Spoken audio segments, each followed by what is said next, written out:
Hello, everyone, and welcome to day two of the Queen in the Age of Aquarius. I'm so excited to be here with all of you. I really want to give a warm and special welcome to everyone who's here live with me in the Zoom room. I'm always so happy when people take time out of their busy day to kind of like really go deep with the queens and to spend that beautiful, special time with me. I am so grateful to everyone who's here live with me in the Zoom room. I'm just sending all of you here so much extra love. And I just think today is going to be super magical, super fun and exciting. And I don't know, first, before we get started, I wanted to integrate what happened yesterday. So does anyone want to put in the chat how it was to kind of sit with all the energy that came through from Cleopatra? And I don't know, there's something about this challenge in particular. This challenge has been very much one, I feel like it's been guided by the ancient world. And I think that anyone who is any kind of, creator, storyteller, producer, I think you kind of know that it's almost like you might have the idea for something, but it has a life of its own. And when I knew, okay, I'm bringing through the queens for my community, and I know they have something really meaningful, really important to say. I didn't really know exactly which three queens wanted to come through at first. And I was surprised how much they were really all queens, except for Queen Isabella. They're really from the ancient world. And we're going to be diving more deeply into this today because the Queen of Sheba, oh my God, she's from 10,000 BC. And so, yesterday we were with Cleopatra, which I believe she existed, I said, around 50 BC. So there's almost 10,000 years between them. But nevertheless, for us in modern times, this is the ancient world. And I just really want us to ground and anchor into this. There's a definite frequency here of I would say it's like that kind of fertile crescent, that fertile crescent where life was lush, abundant, fertile. And that's also what we're really anchoring in. And so let me just let one more person in the Zoom room. Okay, beautiful. And what's coming through before we even get started, this is unexpected. So years ago, I was reading this book. Some of you may have heard of it. It was by Jared Diamond. And the book was called Guns, Germs, and Steel. And it was a big book, like 10 or 15 years ago. This was a big book. And the writer, I think he was an anthropologist, and he was walking with someone who was like a chief of it was like a smaller country. And the writer was white Caucasian, and this chief turned to him and said, how come your people, and he didn't know exactly, I think, where the writer came from, but he just noticed the color of his skin. And he said, how come your people got all the cargo? That was the way that they put it, like all of the cargo, and my people didn't. And when he said that, what he meant was like really kind of looking back through the ages. Like when we look at Europe, we really see that Europe was really fueled, that power center was fueled by these ancient civilizations, most of them in the Fertile Crescent, like Mesopotamia, Babylon, Israel, Egypt. These lands were really lush.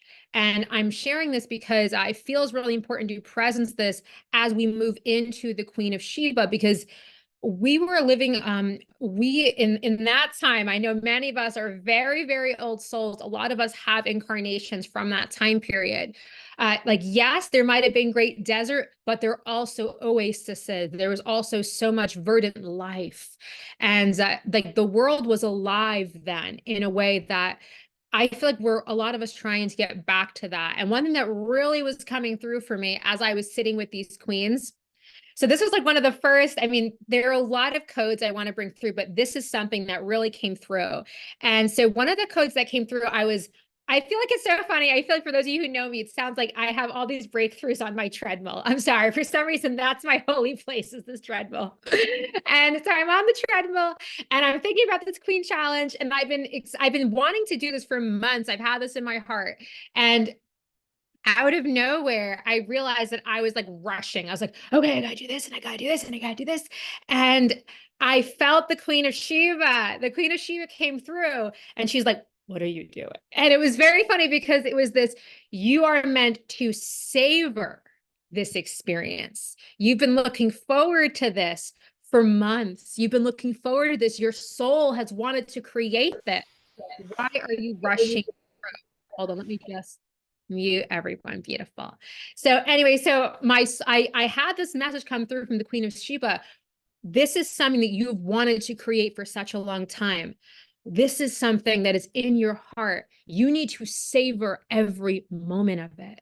And the reason I share this is because so many of us, we have these big intentions. Sometimes we want to create something big. There's like a big dream in our heart, like writing a book or starting our own business. And other times it's a simple dream, like going to the store and like buying the most delicious piece of chocolate. That's a good dream too.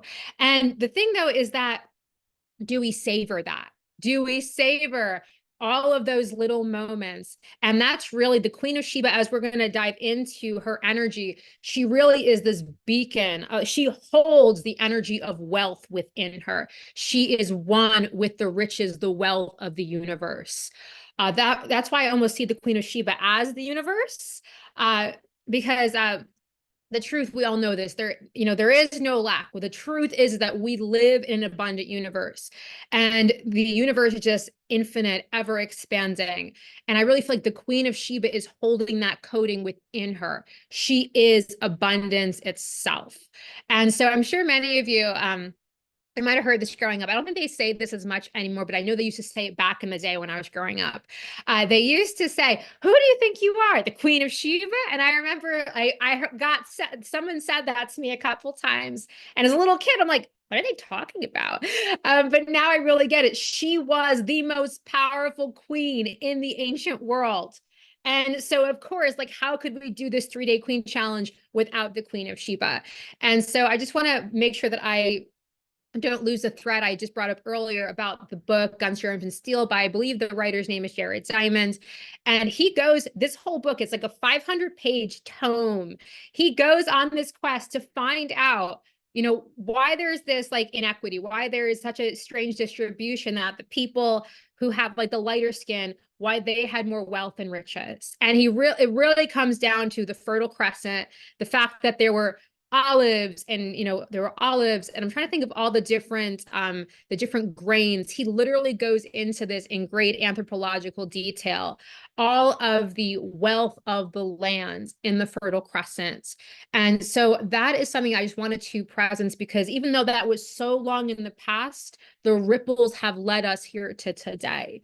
And so when we sometimes go into that kind of more scarcity and lack consciousness, if we can go back to the source of our planet's wealth, the source of our planet's lushness and fertility really is this Fertile Crescent. Some see this as the beginning of life itself on Earth.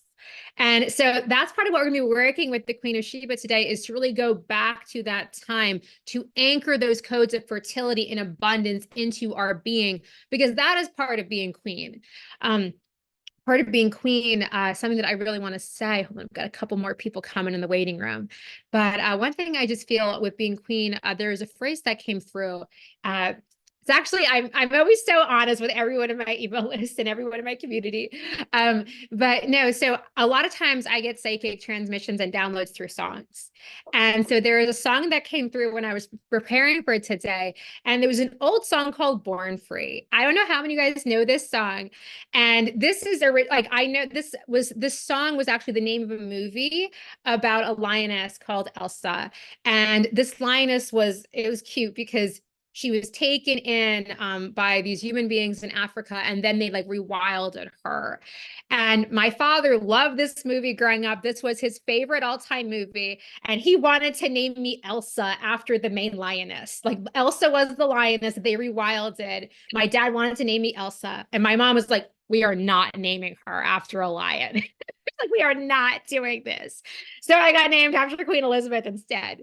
But it's like the joke was almost on them, because here we are, and I'm sharing this because the story of Elsa the Lioness, this is a true story. You can research this, you can look it up, but this true story was told in a movie called Born Free. And I just remember, watching that movie as a child, and really what it beckoned to in my heart was this idea of immaculate freedom.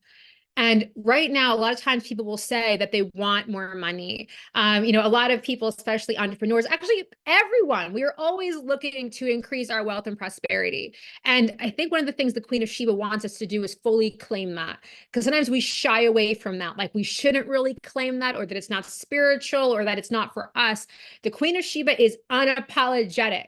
She fully claims her wealth. She claims her beauty. She stands for it. So she invites us to claim it too. But what I want to say is what wealth really is, to me, is freedom. And so the Queen of Sheba, we're going to talk more about her. But she travels. She travels from her kingdom, from Sheba, all the way to King Solomon in Jerusalem. And she literally leads a caravan of camels through the desert. And these camels, they are carrying gold. They are carrying, I don't think silver as much because it wasn't as revered in the ancient world, but it was gold, gems, spices, precious jewels, and also incense and frankincense, which was so sacred, so revered in that ancient time. So the Queen of Sheba goes through the desert, and this is a long and arduous trek, and she goes through anyway. And I'm sharing this because really what the Queen of Sheba had, she was the most powerful woman in the world. She had freedom.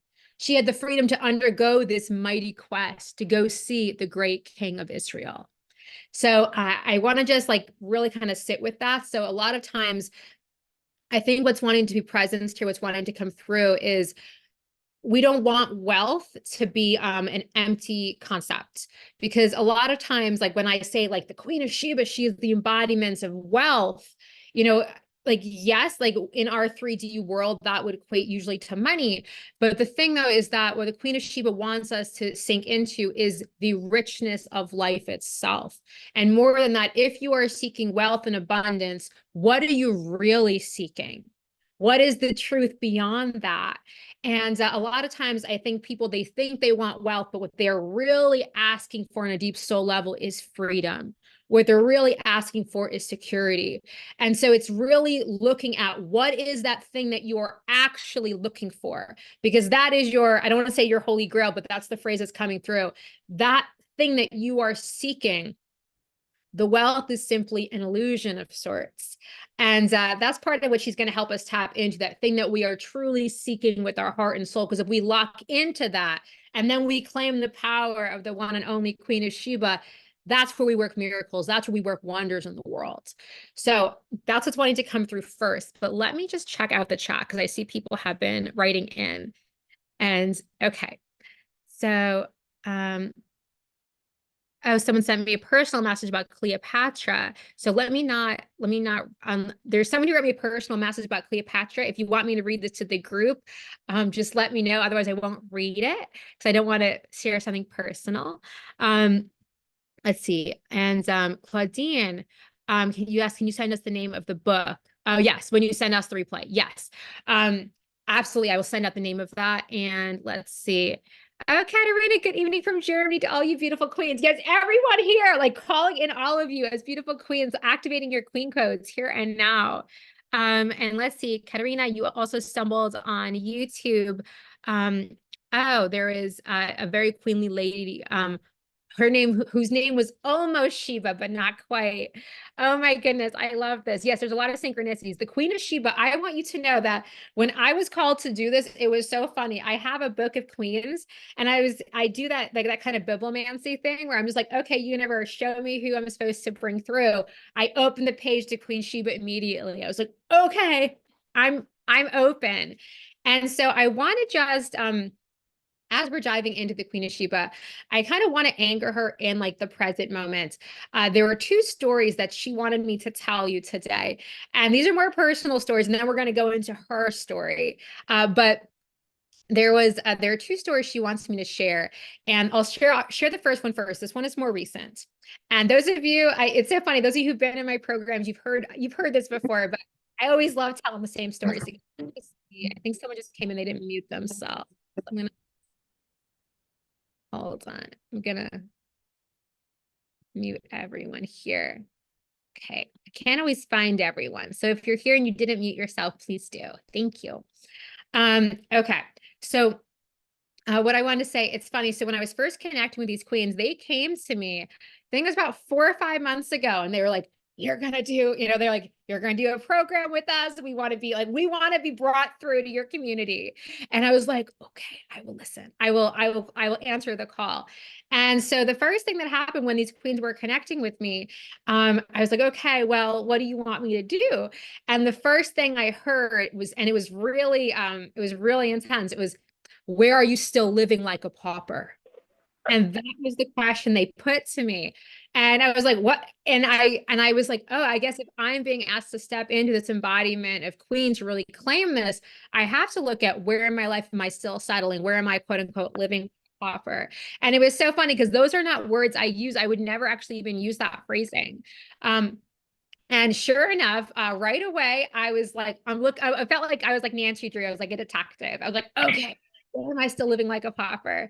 And so hold on, let me just mute everyone. Beautiful. Okay. So I want to tell the story. And so I am looking around my house. I'm trying to figure out, where am I still living like a pauper? And what I see is actually in my bedroom, like, not that there's anything wrong with the sheets that I had, but they weren't nice. They didn't really bring me much joy. And my whole life, I had had this dream of having silk sheets. And I don't know, it just came from deep within me. And every time I brought it up to anyone, they would always be like, silk sheets are so expensive. And like, or someone even told me, they're really slippery. If you buy them, you'll fall out. Fall out of the bed. And so it was so funny everywhere I turned. And this had been for years. I had mentioned wanting these silk sheets, and people would dissuade me. And it was so strange. And out of nowhere, one of these days, after the queen said that to me, I realized, like, a queen doesn't settle. A queen claims what she wants truly, fully. And so I'm looking on Amazon. I'm just trying to say, okay, what are the price of these silk sheets that I wanted for so long? Because in my mind, I've made them this astronomical price. And I get there, I find these champagne colored silk sheets for $30. And it was instant. It was the instant knowing, oh my God. And it was funny because I had created this mental barrier between me and that which I desired. I had made this thing that I thought of as luxurious and rich and wealthy so out of reach for me. And really, it actually wasn't. So I bought the sheets. I was so happy. And here is the kicker. And I think this is really, really important. So I get these silk sheets, these champagne colored silk sheets, and I leave them in the box for 2.5, almost 3 weeks. I cannot take them. They're in my bedroom in a box. I can't bring myself. It's like that was like an upper limit thing. I can't bring myself to take them out and actually put them on my bed. And finally, this was around the eclipse time. It was like back in October, we had these back-to-back eclipses. Finally, I think it was like the second eclipse. My soul was like, that's it. You're going to open these sheets and put them on the bed. And I swear to God, I've had these beautiful champagne colored silk sheets on my bed since October. And I can't imagine how I ever live without them. They bring me so much joy. They make me so happy. And I'm sharing this with you because that's like, when you work with these queens, they really get you to investigate and to look at all areas of your life where you could be up leveling, like even small things. And because that's where the magic is, it's in these small things. And I share this with you because so often we hold ourselves back from claiming what it is we truly desire. And this goes back to the Queen of Sheba. We're going to hear more about her story, but she goes, I said she crosses a whole mountain of desert to get to King Solomon. She desires an audience with this man, and she goes after what she wants unapologetically, fully in her power, fully knowing what she is worth. And so I'm just sharing that because there's a worthiness piece that comes through with the Queen of Sheba. And that's something that she's really wanting to bring through. And okay, so circling back, there's another story that she wanted me to share with you. And again, these are personal stories. And so this is actually almost 10 years ago, this story. So this is younger me. I'm in my early 20s, and this is my first time being in London. And I remember I got to London. I was actually going to Ireland, but I decided I want to stop in London for a couple of days. I'd never been there before. And coming from the United States, I didn't realize there was like such a big difference exchange rate wise between the US dollar and the British pound. And I was shocked. And I was like, oh my God, I don't feel like at that point in time, I was young. I didn't have a lot of money. And I was like, I don't think I can buy anything. What am I going to do? And I was really in this like scarcity consciousness. It was one of my first times traveling by myself. And I ended up going, like spirit guided me to go on this trip. And I went with this tour company. It was three beautiful things. We went to Stonehenge, we went to Bath, and we went to one more place that day. I think it was Windsor Castle. And so we ended up going, it was me, there is a friend that I made there. And we went for these, it was a full day tour. And I remember I'm always very chatty. If anyone ever goes on vacation with me, I'm very chatty. I become friends with everyone right away. And so there was a man who I was talking to, and it was funny. I was so young at this point, but this man was an entrepreneur. And I had no idea I would ever be an entrepreneur. I had no idea I'd ever have my own business. But this was like the universe wanted me to talk to this person. And this guy was telling me how he basically left his whole life behind to start his own business and live his passion and follow his dreams. And I was like, just like eating this all up and soaking it up. And I was really inspired. I was really, really inspired. And that night he said, let me take you. And the friend I was with, like I said, we were both like 20, 23, like that kind of age. It's like, let me take both of you to dinner. We're both really nice girls. Let me take you someplace nice. And I did not know when we went there to this restaurant, I didn't know if he was going to pay for us or if like he took us this very, very fancy restaurant that like when this is, years ago. Now I wouldn't have this reaction. But back then I saw the prices and my eyes were just like popping out. I was like, oh my God, what? And it was so funny because he could see that I was probably struggling. And in this moment, I kind of knew that, the universe had put him, in my path as a spiritual teacher. And he looked at me, he could see me looking at the menu and having a really hard time. And he said to me, what would you order if you could have anything on the menu? And I was just, I remember like, this was like code. This was like an activation right then and there. And I literally almost started crying there on the spot because I was like, but I can't have anything on the menu. And it was so funny because I saw though, my oversoul knew what he was doing. My oversoul knew this was a spiritual activation. What would you have if you could have anything on the menu? Because obviously this is not just about food. This is about life. And it was so funny. So I'm telling you all the behind the scenes. I excused myself. I went to the bathroom. I literally cried. I was like, because I could feel like there was a part of me that felt unworthy. That's what's coming through. There was an unworthiness, and there was a feeling of being like powerless, of really kind of feeling powerless.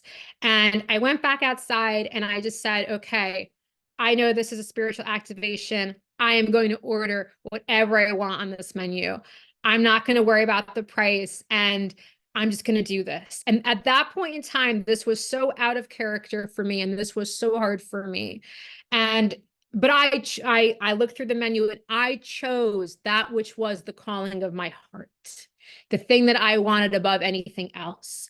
And as luck would have it, of course, like the guy ends up paying for the whole meal for me and my friend. He pays for us to get an Uber back to our hostel. We never saw this man again, but it was a divine lesson. It was a divine appointment. And I share this because I know that there was something so powerful I learned that day, that we are all worthy of having that which we truly desire in our hearts. And that's just something the Queen of Sheba really wanted me to share, that old story, because for me, I feel like when you start to work with this energy of wealth, a lot of times people think that it is like a one and done. They think it is something that like you have that super powerful activation, you have the one breakthrough, but really there is a commitment, there is a devotion to these higher frequencies of what I like to call God's wealth. And that's the whole thing, is when you're connecting with the Queen of Sheba, like that's, like I said, she really embodies the wealth of the universe. And so when you are connecting with her, that is the frequency you are connecting with. And the more you connect with her, the more you attune to this divine frequency, to God's wealth, the more that you become abundance. And so that's an affirmation that came through for everyone here today. I am one with the wealth of the universe. So that's just a little bit like just a preamble before we go on our guided journey with the Queen of Sheba. But let me just see in the chat if anyone had written something. Annabella, greetings from London. Yes, you're hearing my story was in London. Yes, beautiful. Okay, so I just want to share before we go into this guided journey where we're gonna meet the Queen of Sheba. Although I just want to read Claudine wrote something in the chat. Let's see. You feel that I am one with the wealth of the universe. Yes, yes, yes. And so, yeah, we're just really calling this into our matrix, all of us here today. And so it's interesting. So the Queen of Sheba, so I was watching in preparation for this class today. I was watching, it was something on the History Channel. And there was this man, I think his name, I might be saying it wrong. It's like David Attenborough. Like you guys might have heard of him. He's famous. He's very famous on the History Channel. And he decides like he wants to get to the heart of the mysteries, the legends of the Queen of Sheba, because she's referenced in the Bible. And in the Bible, like it's very, I should say this, the references to her are very sparse. She goes to King Solomon and she presents him, with she's got like all the caravans of gold and silver. And she goes in the Bible, it is said that she goes to him because she has heard that he is the most learned king and he possesses all of the wisdom of the world. So she goes to him to really test his wisdom, to see if he is as wise a king as everyone says. And so when she goes to Solomon, what she does is she asks him two riddles, which of course King Solomon is able to answer. And according to the spiritual literature, King Solomon, like even though yes, he has wisdom, at the same time he received a special activation from God the divine, and that is why he has more wisdom than most. So when she goes, she really is having initiation herself into God's wisdom. And so the Queen of Sheba, when she meets, with King Solomon, she asks these two questions. She really receives God's wisdom. And there are different stories of King Solomon and the Queen of Sheba, because then when he answers the two riddles correctly, then she's like, okay, now here is all the wealth of ages. Here's the gold, here is all the frankincense. And I want to just share that that's most of what we actually know from the Bible itself. But there are a lot of for people who are much more into the, I don't know how to say, like the Gnostic, the more esoteric practices, they really see, I've heard this from different spiritual teachers, and it resonates for me on a deep soul level, the Queen of Sheba and King Solomon as beloveds. They are they would call them almost twin souls. And there are those I have heard tale that there is actually a prophecy that these two will come together and they will be like these great lovers. And so when the Queen of Sheba goes to him, she's going to fulfill this ancient prophecy. And so it is actually said, it's funny, I believe in the Bible it said they only spend like, it's like they're together like one night, but the more esoteric stories actually describe them as being great lovers for a whole lunar cycle. And they are just like in the bridal chamber. They are just while they make passionate loves, like all of the mysteries of the universe are revealed to them. All of the secrets throughout all of creation, because this is this ecstatic union. And I share this because when you connect with the Queen of Sheba and King Solomon, these are really deep teachings of the divine beloved. And what comes through, another thing that I want to share. So these are all different esoteric teachings that I'm weaving together here. There is a book by Wendy Berg, which I love. Wendy Berg has written several books on Guinevere, the Queen Guinevere and King Arthur. And there's something in particular in one of Wendy Berg's books where she talks about the Ark of the Covenant, and she talks about the Holy Grail and its connection to the Queen of Sheba. So many people know there's a great connection between the Ark of the Covenant and the Queen of Sheba, because the Queen of Sheba and King Solomon, they do have a child. And it is said that the child ends up taking the Ark of the Covenant. For those of you who are not familiar with the Ark of the Covenant, It is like a sacred container, and it holds the 10 commandments. It holds the 10 commandments. It also holds something called Aaron's rod. For those of you who aren't familiar, Moses has a brother, Aaron, who apparently is actually more eloquent. So sometimes Moses would be at a loss for words, and his brother, his older brother, would be the one that would speak for him. And so Aaron's rod is very magical. It's part of how they successfully, I don't know, I'm trying to think of a verb for the word exodus, how they successfully exited the land of Egypt in the tales and stories of Moses. And lastly, there is something in the Ark of the Covenant called manna. And this is sustenance, divine sustenance. And this is what the Hebrew, what they ate for the whole time that they were leaving Egypt. They were leaving Egypt and they were in the desert going back to the land of Israel. So these are the three sacred things that are supposed to be in the Ark of the Covenant. Many of you may have heard of this, especially if you watched Indiana Jones. And so the Queen of Sheba, the son that she has with King Solomon, he is the one that takes the Ark of the Covenant with him from Jerusalem, and he brings it with him to Ethiopia. So in Ethiopia, the Queen of Sheba is very central to their national identity.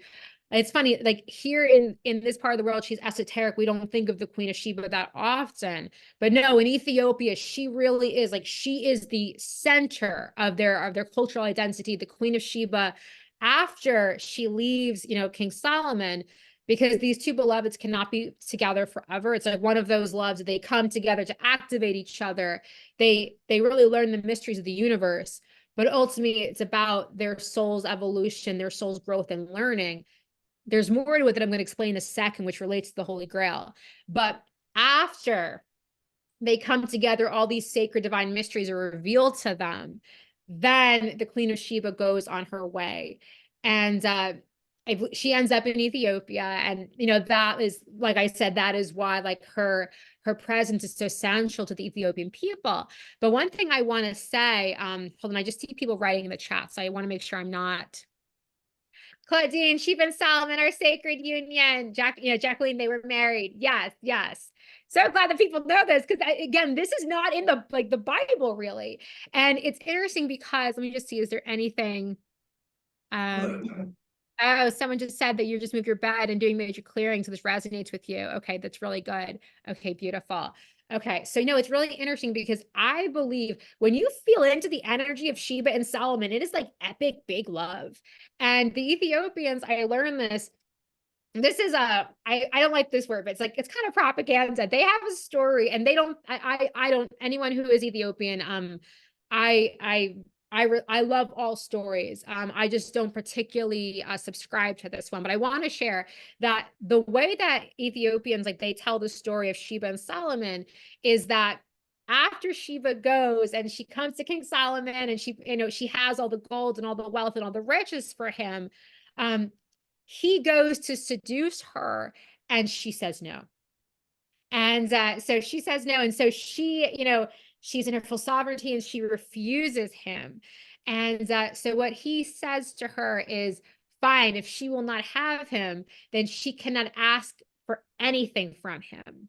She cannot ask for a single thing from him. And if she asks for a single thing, then he is entitled to bed her. And so that's kind of the arrangement of sorts. So, the last night that, Sheba is there, again, this is according to the Ethiopian stories. I don't subscribe to this, but this is their legend. This is their story. So on the last night of the Queen of Sheba visiting King Solomon, he feeds her a meal that is really salty. Everything is just salt, salt, salt. And she is so thirsty. And the King Solomon, makes sure that there is not a single goblet of water anywhere in his kingdom except beside his bed. So the Queen of Sheba searches through the night for just a single drop of water to quench her thirst. Finally, she arrives in King Solomon's bedchamber, and there she like tiptoes to that one goblet of water to quench her thirst. And as she goes to take that sip of water, Solomon catches her hands. And she has broken her promise not to ask anything of him. So, he's like, okay, let's do this. And so I share this because they, in the Ethiopian tradition, that one night they spend together, that results in the child that is the one who actually takes the Ark of the Covenant, however many years later, to Ethiopia. So that is the Ethiopian story. And I think that comes from, I don't think, I feel like it doesn't have a full recognition of the Queen of Sheba's divine feminine sexuality and her divine feminine power. And so I think that, that's the beauty of stories, is we can tell them all different ways. But the way that I truly feel Sheba and Solomon is that they were like immortal beloveds. They were Hmm. destined. Like I said, there was, let me just see, I think there is someone not muted.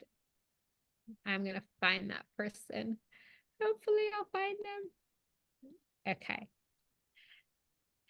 I can't find whoever's unmuted. Please mute yourselves. Thank you so much. But anyway, I really see them as these great beloveds, and they're these great beloveds, and to the point they're actually poetry. I wanted to actually read some of it for us today, but I felt like that would be too much for this session. But King Solomon himself wrote love poetry for the Queen of Sheba. It's I think it's called the Songs of Solomon. So Solomon himself was apparently a prolific poet, and he wrote beautiful love poetry for the Queen of Sheba. It is erotic, beautiful love poetry. And if you read it, it is so high vibrational. There's so much coding for like divine union in those poetry, in those poems. So that's why I really feel that when we are connecting today with the Queen of Sheba, and we are about to go on a journey to meet her, we are going to be connecting toward the end of that journey with King Solomon, because he really is her counterpart. He really is also bringing in those like divine masculine codes. And I really feel that this is a day that there is a kiss. That's what's coming through. This kiss of divine union at the heart of us stepping into, our embodiment as these, like, we are queens of wealth. We are queens of the wealth of the universe. And part of that is this divine inner union. Another thing that Sheba and Solomon also represent, in this ancient, again, this is 10,000 BC. Instead of like nowadays that we think of more of the Shekinah as the feminine aspect of God. But at that point in time, there was an earlier goddess, and her name was, Ashira. And so this is, I think, the Shekinah like comes from Ashira. And so she was like the feminine face of God. And then El, or Yahweh, hopefully I'm saying that correctly, was the masculine face of God. And so it's really like Sheba and Solomon, they are really embodying the two faces of God, the divine. And hopefully this isn't like too esoteric, but we are going to, when we do the beautiful like activation to meet the Queen of Sheba, we are going to call in Ashira, El and Ashira, the masculine and the divine masculine and divine feminine aspects of God. And I feel like there's one more thing I want to share before we get started with the activation, but let me just check in the chat. Oh, yes, Jacqueline, he was a son of King David. Yes. So I've actually been, when I was in Israel, and I should share, for today, what do I have? Okay. I have holy water. This is it's like 10 years old here. I've had this for a long time. Holy water from Jerusalem, this holy earth from Jerusalem. I also had holy oil from Jerusalem. I can't remember where I put it. But yeah, so Solomon was the son of King David. I've personally walked in the Tower of David. For anyone who ever has a chance to go to Jerusalem, I know this is not the best time, but it really is like you take steps in this ancient place and you just feel the power of it. It is magnificent. And so let me just see in the chat. Um, Erica, you say you've always been drawn to eat at an Ethiopian restaurant in New York City and was always talked out of it. Your boyfriend is heavily connected with King Solomon. That's so funny. No, I'm serious. These go back. These are like really ancient connections here. So that's really funny. I love that. Oh my goodness. And Claudine, you said you don't feel the truth in that story. Yes, I know that's the Ethiopian story. Yes, the one where he tricks her. But it's okay. But that's the whole thing is we get to, like, I feel like, take all these stories into our hearts with love. We accept the ones that resonate with us and leave the rest. And I'm really feeling very present. When I was getting ready for today, I really felt that energy of El and Ashira, that masculine and feminine, like those two faces of God, really wanting to come through to be embodied through Solomon and Sheba here today with all of us. And okay, I'm just going to say one more thing, and then we're going to do the activation. I just feel like this history is just wanting to pour through. And so I was watching, like I said, to get ready for today, I was watching the History Channel, and they're trying, the guy, I believe his name is, I think it's like David Attenborough, I think that's his name. They're trying to find out the origins. Was the Queen of Sheba real? I'm like, of course she was real. I know she's real. She's connecting with me through the veil. But the thing is that he's trying to find the origins. So he actually started in Ethiopia. And this is really interesting because some people, when we talk about Sheba, we're like, where is this? That's the whole thing, is because it's in the ancient world. Like I said, it's 10,000 BC. And just to give people context, as I am someone, I really wanted context when I was going to bring through this material. For those of you who, I believe Moses himself, I believe that's around 1300 BC. And again, I can't verify these dates. This is what I looked up on the computer because I wanted to understand the timeline. So the Queen of Sheba, King Solomon, this is around 10,000 BC. The story of Moses, I believe it's about 13,000 BC. And I also looked up, for those of you familiar with the story of Joseph and the Magic Dream Coat, I believe that's about 20,000 BC. Again, these are things I found online. Of course, I can't confirm any of these, but I think it's really important. I just will say this one quick thing, and I'm someone, like I've told a lot of you before, I wasn't raised with any religion. So for me, I'm trying to come from more of an anthropological, historical, and storytelling basis when I share this with you. But I feel like it's really important if we go back to 20,000 BC, because that was the time that Joseph, for those of you who don't know the story, Joseph gives great prophecy. He reads the Pharaoh's dreams. At that point, Joseph he's actually a slave, and he's in jail. He was originally from the land of Israel, and he tells Pharaoh that his dreams prophecy that there will be a great famine in Egypt. And because Joseph is able to tell the Pharaoh of this famine that is coming, and they are able to prepare, that is the reason that basically Joseph and his family, they really become they're Jewish, and they become very honored and revered. And that's the reason the Jews first go to the land of Egypt. At first, they are really honored, beloved, cherished, because Joseph really saves Egypt. And then we fast forward to the time of Moses. A lot has changed. As we know, there's then the Exodus from Egypt.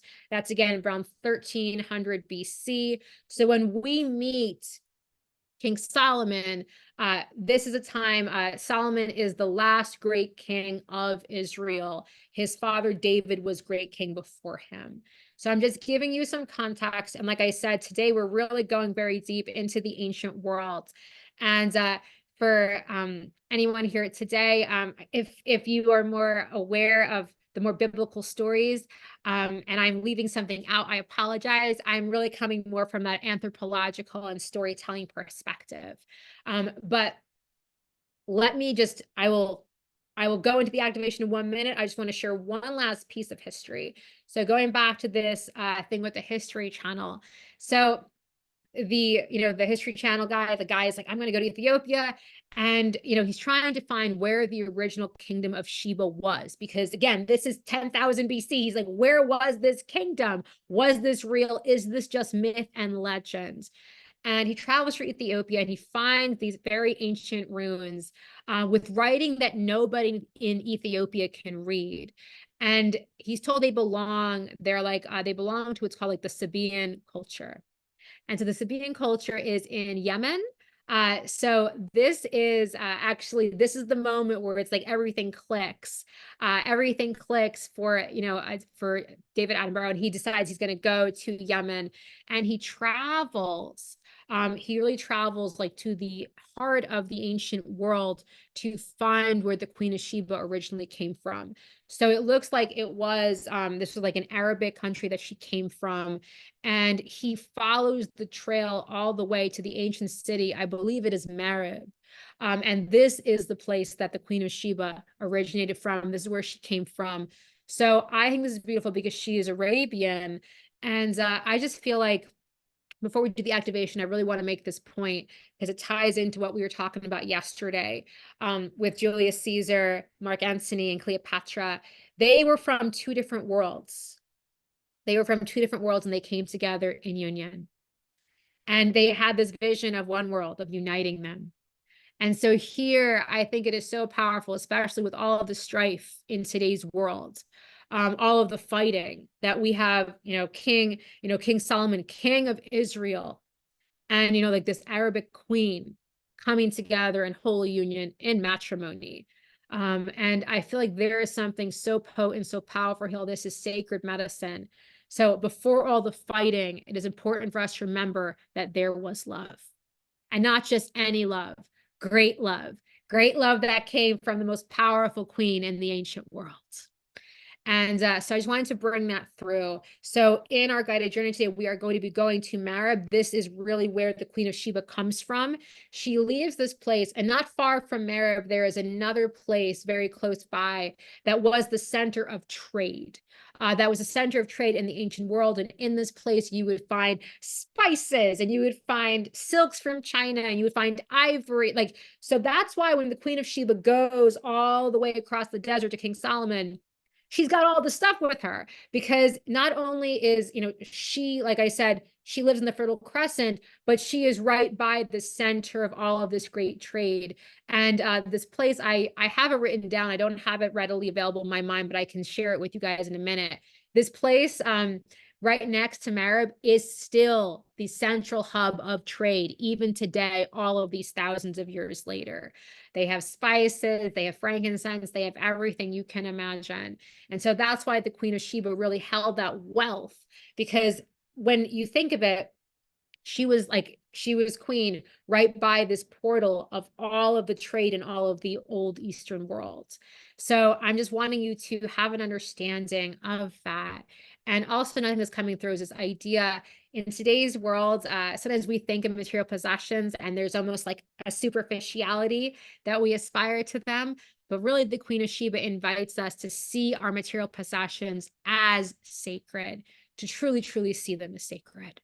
Okay, so I think that was a lot of preamble. Hopefully I didn't lose people with all the history. I love history. I could talk about history all day, but I know not everyone enjoys it as much as I do. But you, if you are here, you're divinely called, and I wanted to make sure that I gave everyone all of the context. There is more that we're going to talk about the Queen of Sheba in relation to the Holy Grail, but first I want us to just actually meet this mysterious, beautiful queen. And let me just see in the chat if there's anything that I missed. Okay, so Claudine, epic love. Yes, I love this. Okay, so let me see. Roberta, you said so much comes through in these amazing activations. Now we have a minute to write notes before the wonderful information. Yes. I actually meant to do that yesterday. Okay, so what I'll do next time when we finish the activation, I'll give everyone a minute or two to just write down, write down anything that comes through for them. Okay, so first, I've got I handed in, I got my candle, I've got the perfume, I've got everything. And I felt like and I want to also just share, I'm making note of my outfit. I was guided by her to wear this very rich pink collar, because again, like the Queen of Sheba is all about the richness of life. And I have one more story I will share before we do the activation. I promise this one's like super fast. But I remember, so on my birthday, this past year, it was funny. I wanted to go to the ocean, and I remember I got to the ocean. It was raining, and the sun was going down. I just made it to the ocean in time, and I had this moment where I saw it was the sunset all around me, the water, the sand beneath my feet, and I had this thought: who could ever want more than this? And it was this deep experience of the richness of life. And yet all I really had there was the sun in the sky looking so precious, so glorious. The clouds, the colors on the horizon, the water. And I'm sharing this because this was such a simple moment and it was free. And yet, even though this was a moment that was completely free, it held all of the richness of life. And that really is something the Queen of Sheba invites us to step into, the richness of life. Yesterday with Cleopatra, it was very much like, how can we live larger than life? It was not about being small, it was about being larger than life. But the Queen of Sheba is really about the richness of life. And that love, that richness can be epic love. That richness can be delicious food. That richness can be material possessions. It can be gold, it can be silk, it can be frankincense. But to really savor every moment. And that's really what she says, like being queen is about. Being queen is not about rushing to and fro. We often see, on television, we'll see like the queens, like usually like I think when we look back to like the movies in like World War II, all of the royals they're rushing around, they're always rushing to do something important. And I feel like the Queen of Sheba, this again, ancient royalty, because ancient royalty knew what royalty really was. And I want to just also make a note that the Queen of Sheba and King Solomon, this was 10,000 BC. This is the golden age of Leo. This is what we're talking about with these kings and queens that are holding divine power. They are holding the power of the divine within them. Just making a note there. And so I'm just inviting you into this experience of the richness of life, savoring everything. There's no need to rush. There's no need to hurry. All will be provided for. And that is God's promise to you. All will be provided for when you lean into the beauty of the moment, you take it in and you savor it. And there's a practice I was doing earlier this year. For those of you who remember, some of you are new to my community, but I did a summit on the Garden of Eden and the Holy Grail. And there is a practice that I mentioned that I did. For a long time, I did this every day. It was a practice of having milk and honey every day. And I'd have this in tea or just whatever beverage I once had.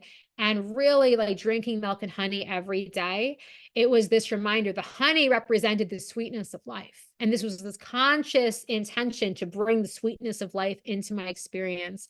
And the milk represented the divine nourishment, the nourishment and being provided for by the divine at all times and all ways. And these are little ways that we bring these ancient codes into our experience. Let me just check in the chat. Oh, Raven, you're so cute. Last night you were full on in the Queen demanding dinner. Oh my God, you got lavished. Oh my God, I love this. So hopefully, yes, hopefully tonight you'll get rich. I'm totally open to that. Oh my goodness. Okay. All right, let me take a sip of water before we get started. Oh my goodness. Oh, one more thing. It's so funny. They whisper in my ear. Okay, so the Queen of Sheba has a name. So her name is Makeda. And that's something that she's also wanting to share, is that she is more than just, okay, so I want to make sure I get this fully from my heart and soul. She is more than just her riches. She is more than just her wealth. And it's not just that she carries, that there's the caravan of jewels across the desert. She is the real treasure. And that's what she wants to bring through. So there's this energy of authenticity that she brings. And it's not because she is queen. It's not because she is ruler. She is the treasure. She is the gold. She is the sacredness. She is the holiness. She contains it within her. She is the treasure. And so that's something I want to bring through, because a lot of times I think when we use the title, the Queen of Sheba, again, we're thinking of the riches of that kingdom. We're thinking of her power as a leader. But really what she wants to bring through is her embodiment. Like she really wants you to get to know her in a more authentic way. Her name is Makeda. And so that is it's like learning even her name is an intimate, it's an initiation in itself. It's an intimacy that we get to experience with her. Let me just see one more thing in the chat. Can you please spell? Okay, let me get it right. I wrote this down. Okay. Okay, I'm gonna write this in the chat, but I'm gonna check it later. I believe it's Makeda, like this. I believe it's like this. I'm going to double check this before the end of the day. I think it's Mikeda, but I'm going to double check this. But yes, that is her name. And there are stories of her. There's also a longer name. There's a longer name that she has. And there are stories that originally she came to be the Queen of Sheba because she came in. She was literally from the dunes. It was this goddess-like figure who literally just came in to the kingdom of Sheba from the sands themselves. And she just became the queen. So even her origin story is quite mythic. Okay. So, okay, that's that for right now. Let's light some candles. Let's do some magic. Okay, beautiful. Okay. So first I'm going to cast our sacred circle. Okay. I cast the circle to create a space beyond space and time beyond time. I cast the circle to block out any energies and spirits that are not allies of ours. I cast this circle that all energies raised herein become, can't even speak, guys. I cast this circle that all energies raised herein remain confined. Beautiful. As above, so below, as within, so without, the circle is sealed. This is going to be powerful. I can feel this. Okay. So into the sacred space, I call the elements: earth, air, water, fire. I call the directions: north, south, east, west, above, below, and within. Into the sacred space, I call the Queen of Sheba, Makeda. Be here with us in this holy space. Today we seek to learn from you. Today we seek to become embodiments of the wealth of creation. Today we ask to take your great secrets of wealth into our being, to become it, and to live our most glorious, most ecstatic lives. Show us the way. Help us that we may live gloriously as you did. And into the sacred space, I also call in her beloved King Solomon. Be here with us. And I call in Ashira, goddess of the ancient world. El, the masculine face of God from the ancient worlds. Be here with us in this holy space. I don't know if you can feel the power. There's a lot of power calling in these ancient beings. Oh my goodness. And you're also welcome to call in. You can write this in the chat or just to yourself, any other beings that you would really like to work with. I also just want to call in the overriding presence of Isis, who I feel. I also want to call in the Pendragons. Arthur, be here with us. Guinevere, I feel. I want to call in ancient codes of royalty. And today our intention is to bring through even more powerful queen codes. Not that they could be more powerful than Cleopatra, but these are different codes. And we really call them, and we call in the wealth of ages. We call upon the wealth of ages. We call upon the mysteries of creation itself. We call upon the power of the Grail to be with us in this holy space. We also call upon the great, beautiful power of the Ark of the Covenant in its holiest of holies, in that form, in its most sacred form, to be with us. And we release all lower energy, all the stories that are not in alignment with the highest truth of the divine. Here today, all of us come together to call upon our royalty codes, our queen codes, to step into our magnificence, to step into our worth, our value, our truth, to step into knowing that we are the treasure. We are the treasure. The wealth of the universe is within us, and we hold this in our hearts with love, with power, with divine knowing. Let me just check in the chat. Oh, someone just has goosebumps. I'm so glad. Oh my goodness. Okay. So I'm also just calling in the overlighting presence of Queen Isabella and Cleopatra, who were with us yesterday as part of this really, really powerful container. And I think that those are all the beings that are really called into this space, but we also call in any other beings that are called here whom I have not named. Uh, and we really call upon the mysteries of the ancient world to reveal themselves this day. Really, we call upon these ancient mysteries. And I invite everyone to just take a really deep breath. And as you like breathe in, I almost invite you to feel the sands of Arabia, the sands of Arabia, as if they were in your very lungs. And this feeling, I really invite you. It's when you think of these ancient places in the old Arabic world, these are desert people. This is a desert place. And actually, the Queen of Sheba, she came from a place that was actually known as two paradises, two heavens. And they were these two oases that were side by side.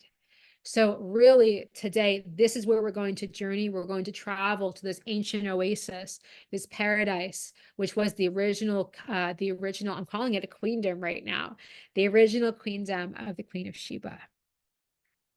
And we're just really calling this in such a powerful way. And it is my intention that every single person here receive the divine coding and activation they need for their highest transformation, their highest up level, to step into the queen they are meant to be, to step into their full sovereignty and leadership and their divine wealth codes. Here today, we call this in. Okay, I invite you to take a couple deep breaths. And as yesterday, I invite you to feel beautiful roots forming in the base of your feet, and really feel these roots. And this could be an oak tree, a pine tree, any kind of tree roots. Feel these anchoring down, down, down, shooting down to the crystalline core of Gaia, to the heart of Mother Earth. And feel yourself really anchoring in to the heart of Mother Earth, grounding yourself here today.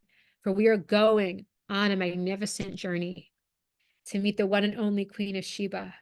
We must be anchored and grounded.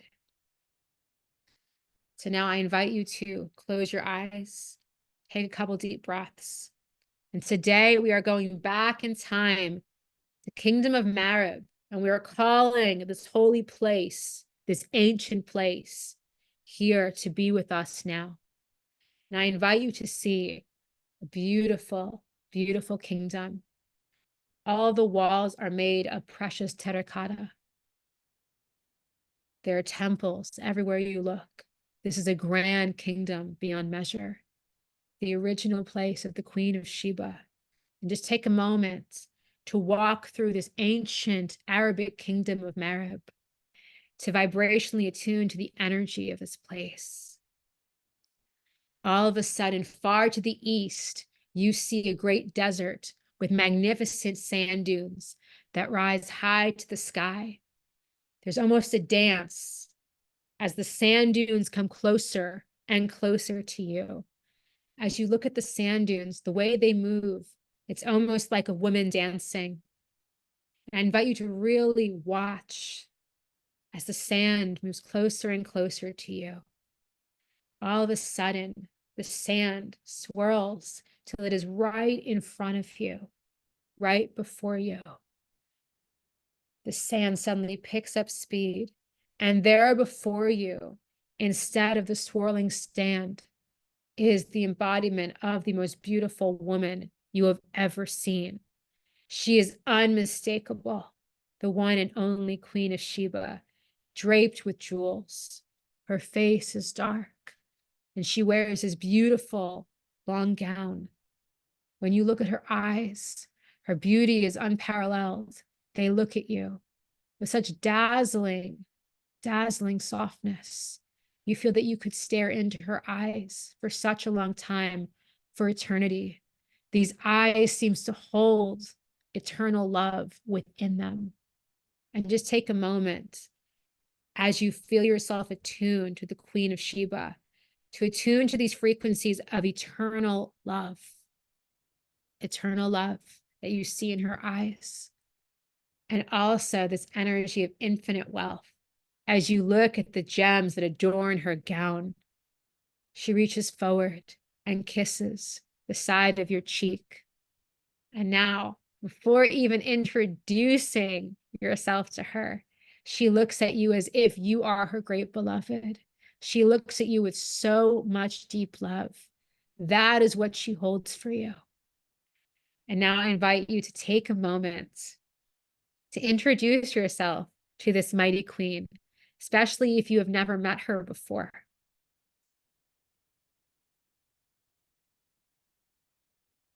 Introduce yourself. Tell her what it is you seek.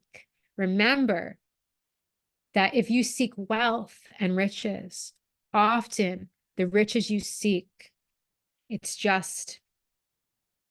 the illusion. There is something deeper in your heart that you are truly after. And this is what the Queen of Sheba asks you to reveal to her, what it is you truly seek in your heart of hearts. What is your grail quest? What is that which you most hope to experience in this beautiful thing called life?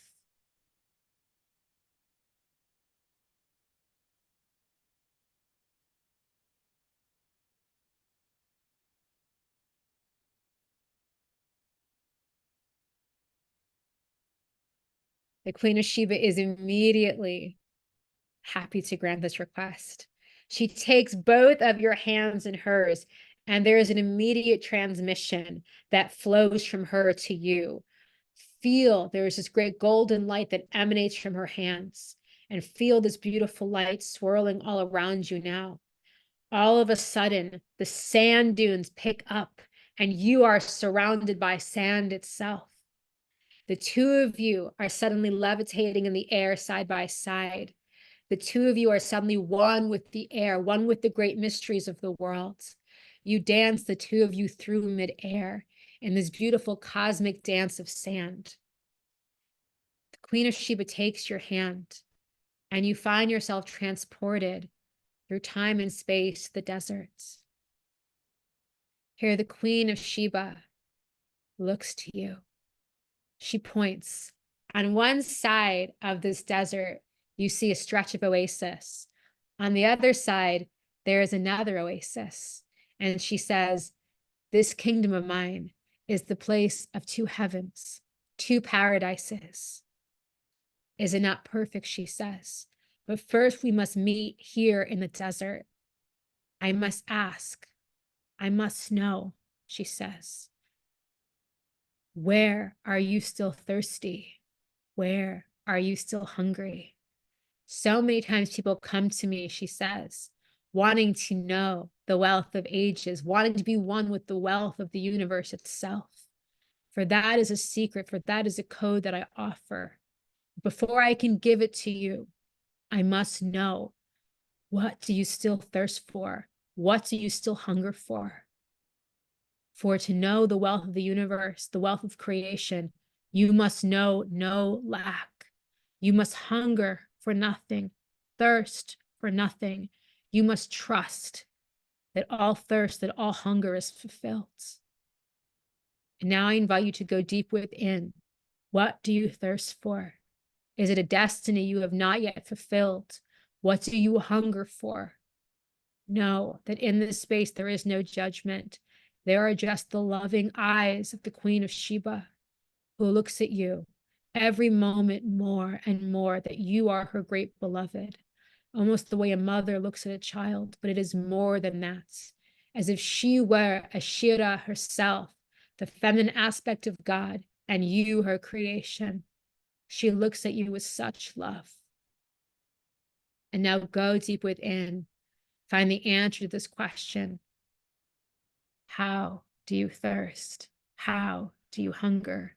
What do you hunger for?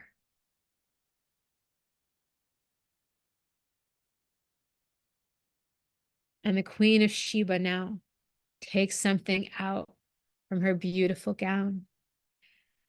This is a small pitcher of water. And in this pitcher, yes, it seems to just be water.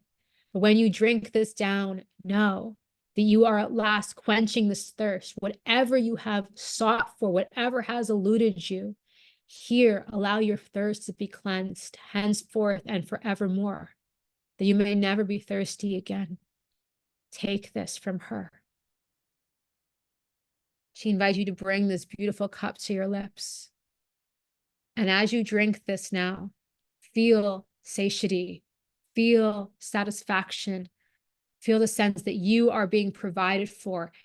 Anything that you have been missing in your life, anything that has felt lacking, anything that you have been longing for, sense this water quenching that thirst.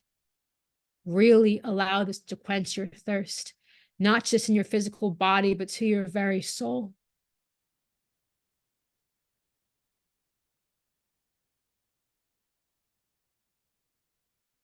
And let that happen now. What have you been hungry for? She then asks you. See if there is a different answer or if it is the same. And now the Queen of Sheba puts out her hands, and miraculously, a plate of food appears before you. This is your favorite meal. See it there before you. Let the scent of this glorious meal waft through the air, delighting your senses. Here, she says, take this, savor this. Know that as you savor this meal, all that you have hungered for, it will be over. Know that you can at last be satiated, satisfied. Take this in, she says, that you may hunger no more, that you may ache for no more. For this is the place that we can create worlds together. For this is the place that we can go and live your greatest dreams.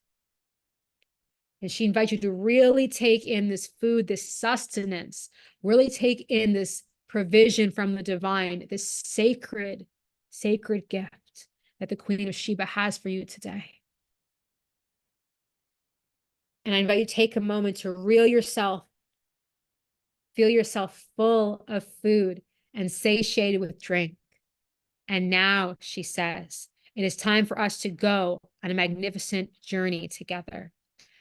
But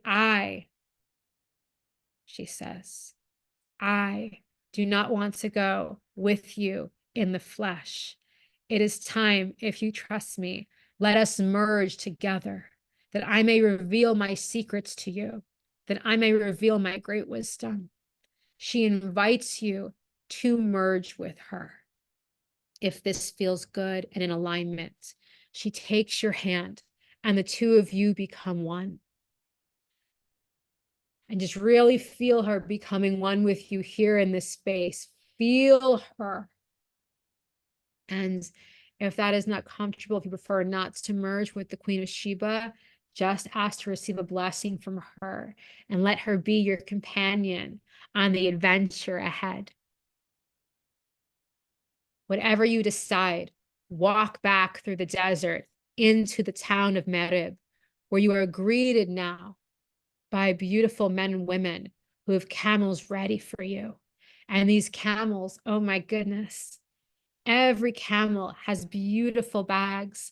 There are smells that you've never smelled before, frankincense, myrrh. The camels also carry gold and jewels on their backs. And there is someone who comes to you who you recognize as a great friend and ally. And they say, are you ready to go now to Jerusalem? Are you ready to go now to meet King Solomon, to bring these ancient treasures to him? If you are ready, say yes. This guide of yours, this friend, takes you to a camel, the camel that is at the very front, the camel that leads all the others. We will go when you say, my lady, he says. If you are ready, let this guide help you up onto your camel and feel yourself high above the world on this camel. Feel the freedom of being on this beautiful camel's back, and take a moment to really greet this creature, to thank it for being your transportation, to thank it for going on this journey with you. And I want you to take a moment to see if this camel actually has wisdom for you. Receiving this ancient camel magic, this ancient camel activation, the frequencies of this magnificent being.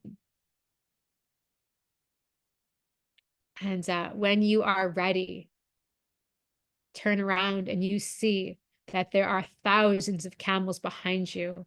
Each of them has a rider. Each of them awaits your commands. When it is time to go, whisper in your camel's ear and set off through the desert, making your way to the holy land of Jerusalem. Smell the sand of this great desert. And as you smell the sand, it's also awash with the scent of frankincense and myrrh, with all of the spices you have brought with you. And you see a glint of gold when you turn to look behind you for a second. You don't know why, but something is pulling you forward, something divine. There is such great peace and stillness in this desert. Even though it seems arid and dry to the common person, you find beauty unlike anything you have ever known before. You feel the presence of the divine with every step your camel takes in the desert. And just take a moment to really be here and feel the richness of this moment, the sky above you, the sand below you, this endless horizon. There is beauty unlike anything else in the world here. All the richness of life is here contained in this moment. And the material possessions of human beings, you carry that richness with you. Every precious stone, every piece of gold, you are the great guardian. The divine has trusted you. Everyone looks at you and sees you as their queen, their leader. Everyone who looks at you is inspired by you. Feel that now, what it means to be that leader, what it means to inspire others like this. Know that God, the divine, takes special care of you. You keep going, and then in the distance, you see the great wall surrounding the kingdom of Jerusalem itself. All of a sudden, you feel a quiver of joy, also nervousness, but thrill in your heart. For you are going to meet the one and only King Solomon, beloved, who is so dear to you. You descend from your camel, and your guide leads you through the streets, that you may find this mysterious King Solomon, who holds legendary wisdom, who you feel in your heart is destined to be your true beloved. As you walk through the ancient streets of Jerusalem, you marvel at the richness of this place. The buildings are unlike yours, and yet this place is so full of life, is so full of the sacred. Every step you take, you feel the sacredness, the divine. It's as if in this moment, you, Queen of Sheba, you are embodying Asherah, the feminine aspect of God, and you have come into Jerusalem, held by King Solomon, who embodies El, the masculine quality of God. And here in this moment, the two of you, you two legendary souls, are seeking each other. You will find each other. And when you come together in union, you will know the true ecstasy of creation, the richness, the vastness, the infinite possibility of creation itself. You are brought to the great temple of King Solomon, and you see him there waiting before you. Take a moment to eye this beautiful king, this figure. How does he appear to you? How is he dressed? What do his eyes look like? This king. Do you see a crown on his head? You walk forward slowly, trembling, to behold your great beloved. You look at him and he at you. Before any words are spoken, your eyes meet, and you both know the love that exists already between you. It's there, felt. You say to him, King Solomon, I have come to test the wisdom I have heard so much about. Will you answer my riddles, that I may see if you are as wise as all the legends say? He looks at you with kindness and joy in his eyes, and bids you ask him your riddles. You ask him two great riddles, such that no one in your land would ever be able to answer, nor would anyone in Jerusalem save this great king. He smiles, and his cleverness is apparent as he answers both riddles to your satisfaction. And you say, now I have a gift for you. Now that you've shown me your wisdom, the divine wisdom that flows within you, please take my gifts. Please take my gold. Please take my jewels and my most precious gift of all, this frankincense. And you yourself go to one of the camels. You take the frankincense, this sacred, beautiful stone used in all the holy temples, used for incense, and you present it to Solomon himself.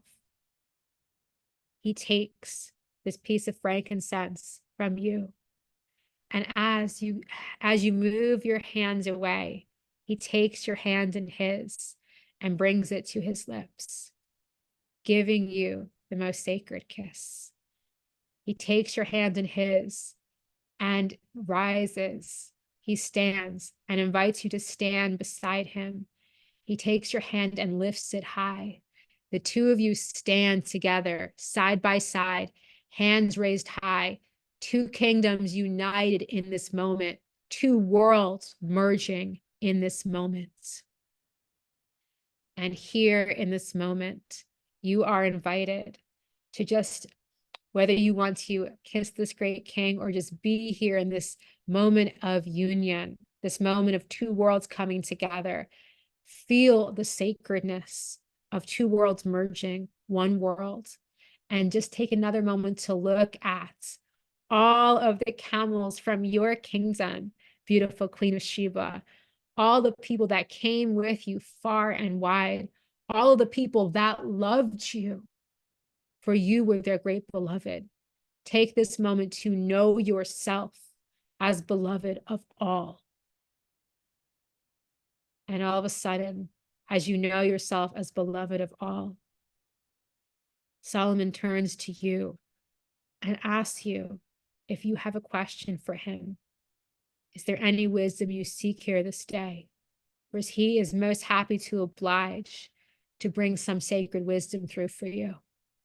And now, if you have any questions to ask the wise king, this is your moment. And just, if you have no questions, see if he has a message.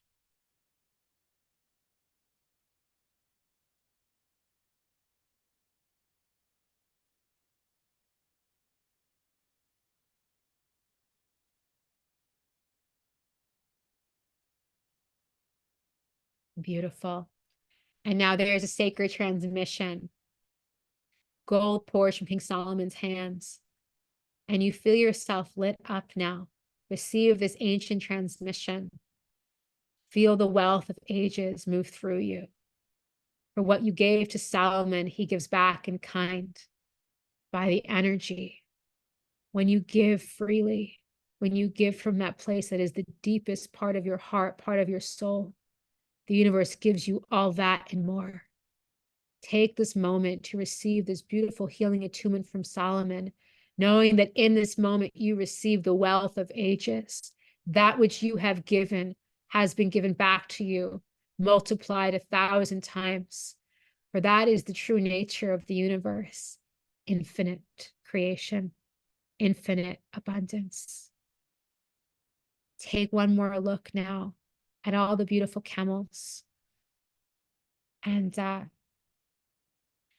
as you look into King Solomon's eyes, you feel such great love in your hearts. Take a moment to really feel this love, to know how cherished, how beloved you really are by all of life, all of creation. Savor this moment, bask in this moment, bask in the beauty of what it is to be alive. And I invite you to take one last look at this place. And as you are about to leave, I invite you to see if you hear an ethereal voice on the wind. This is Queen Sheba giving you some wisdom, a message before you return home today. See if you receive any words of wisdom from the mighty Queen herself.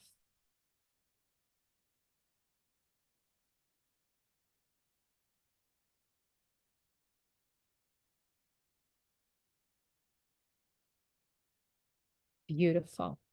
Take one last look at this glorious place and feel yourself transported back through time and space to the room where you first began today's magical journey. You might want to breathe in, breathe out, ground, move your feet against the floor, rub your hands together, take another deep breath, and really come back to this sacred space.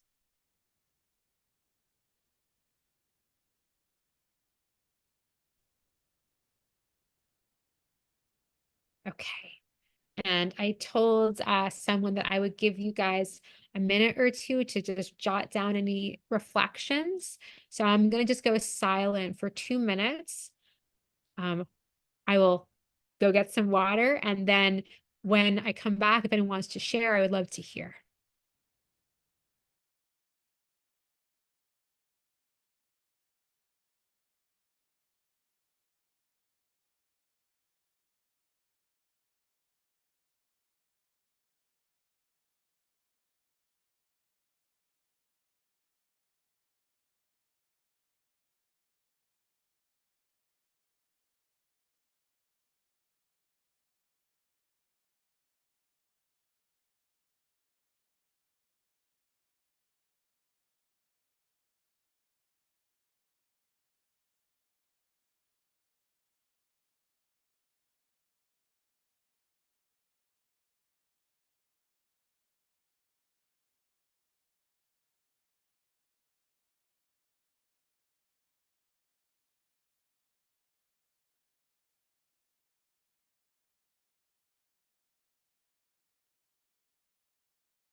Okay, beautiful.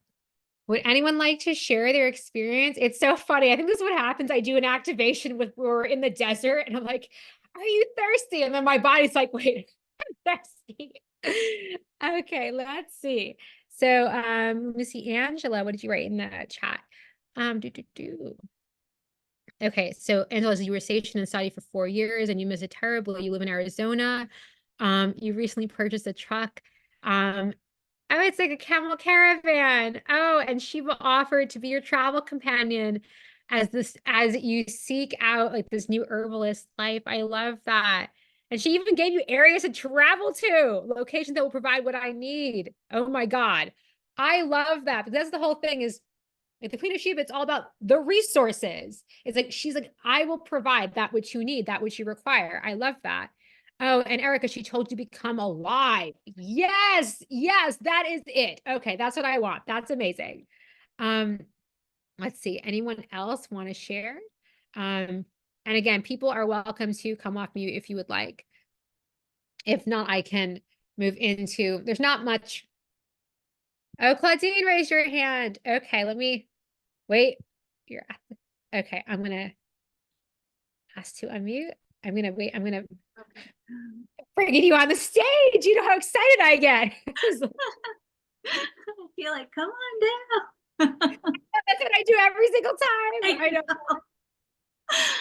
So this was so beautiful. I really felt like my entire like womb space area was on fire. And I've always loved camels ever since I was a little kid. And I've ridden a camel like in the Bronx Zoo when I was a little girl. Um, and recently I got into a discussion about camels, which is really funny. And the person that I live with found this yesterday in the garbage. I don't know if you can see it. Oh my God. Wait, can you? I saw it for a second. It's kind of blurry. I know. Hold on a second. I don't know Yeah, how no, to. I saw it really well for a second. It looks like very Yeah, Arabian. right. Oh, I I see don't know the if you can camels. see I the see kind the of, camels. because I have my thing on blur and I don't know how to take it off. So I don't know. It's okay. I saw there Oh, was wait, here we go. like I took it off. yes, There yes, you yes. go. Okay. Right. So how wonderful and serendipitous and synchronistic is this this actually comes into my life yesterday. I know the camels. I love this. It was so funny because I have It's that like note. a caravan with the Arabian kind of imagery. It's amazing. Oh my God. Thank you for sharing that. I And feel like on top of that, the person who painted it is an actual like respected painter. So the person who threw away a treasure, which is really, really but fascinating to you me. are the one who's meant to be the guardian of that treasure. Right, So exactly. that's the whole thing.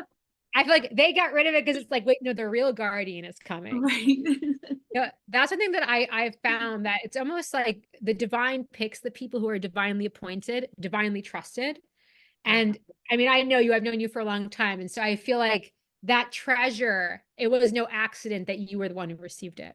No, not at all. Thank But yes, you. I feel like that's Queen of Sheba wanting to connect more with you.